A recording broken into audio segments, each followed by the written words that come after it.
Hey, listen, I'm gonna be straight up with you. I'm gonna get right to the point. I'm here in my garage gym because we're in quarantine, just got in, my energy's high. And as I was working out, it made me think about something. Like when I'm training, I'm a different beast. Like I'm confident, I feel like I'm unstoppable.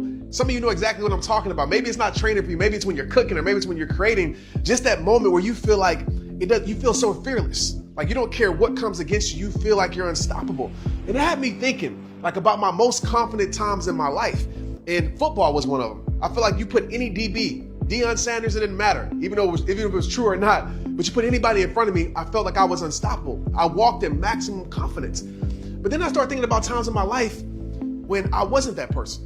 When I was a person that was walking in fear, walking in stress, when I was walking timid. And I want to share this with you. I feel like we all have three versions of ourselves. Some of us have more than that, but three versions of ourselves.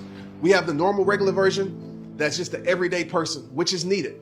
Then we have the fearful version, the timid version, the version that looks at their limitations, the version that looks at the version that looks at their limits, their fears and their doubts, and that controls them. Then we have this other version, the unstoppable version, the confident version, the warrior version, the soldier version. And I started to understand that certain environments brought that person out. So I want to talk about alter ego for a minute. And I'm not trying to tell you to be something that you're not.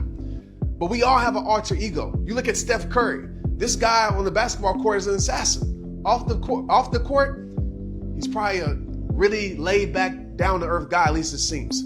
You see with a whole bunch of athletes how they turn on. You see with entertainers how they turn it on. And so I want to ask you this question. What's that alter ego version of you? What's that confident version of you? I'm talking about that you, whatever environment that you're in where you feel maximum confidence, you got to pull that out of you more.